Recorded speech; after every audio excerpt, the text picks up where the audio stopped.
嗨，大家好，我係蘋果刷3年，今日來到中山馬灣島嘅一個口岸，就係啱開通冇幾耐嘅一個中山客運口岸。跟住我哋嘅鏡頭，我哋探究下咁點坐可以過到深圳、香港、澳門呢3個口岸。Let's go！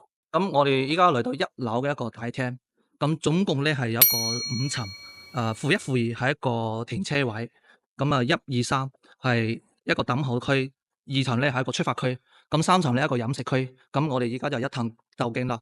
咁而家見到我哋嘅鏡頭，第一個佢喺 B1 出口一個出租網約車客服中心。咁而家我哋嚟到呢個位置咧，先睇點購票。OK，呢個航班嘅一個開航嘅信息，咁可以睇到一個開航嘅時間、碼頭而抵達嘅時間，香港、澳門、深圳都有呢個關頭。咁平時我哋可以喺個手機嘅一個 APP 就可以揀呢個幾個港口一個地點，仲有一個抖音嘅一個團購。都可以睇到，都可以揀到你所需要嘅一個票呢度幾個你都可以揀。咁1樓呢度仲有一個服務驛站嘅，然後呢度仲有一個係一個貨幣兌換，仲有一個我哋出境一個支付一個服務協議。1樓嘅話，咁我哋坐呢個上去2樓嘅一個出發廳。咁依家就嚟到一個2樓嘅一個大廳，咁我攞咗票件走嘅機，就而家可以睇到呢度嘅位置好有中山嘅特色。咁正宗嘅一個中山嘅手信然後咧呢度嘅嗰個航班嘅價格表，仲有一個單程、雙程。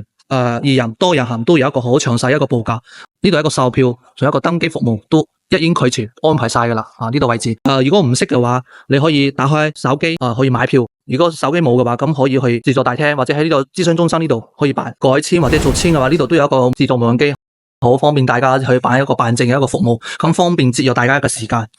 佢都可以好詳細咁記錄。出發咯！咖啡店呢個2樓大廳都有一個 KFC， 如果有想休息下飲杯咖啡都 OK 嘅。呢度有一個3樓嘅咧，3樓係一個親飲區，暫時就封咗喺度裝修當中，可以直達呢度嘅話，大概4萬蚊嘅費用。咁今日嘅節目大概就差唔多到呢度結束啦。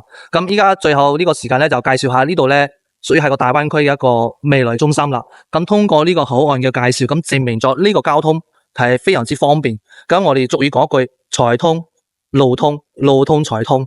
咁如果來到嘅話，咁3年會介紹你哋嚟去睇睇呢周邊嘅一個物業或者車位。呢排我哋有一個好平嘅車位，大概係28萬一個車位，有送加充電樁，仲可以加少少錢送一部電車。如果有興趣嘅話，可以 WhatsApp 或者係俾條拉俾我。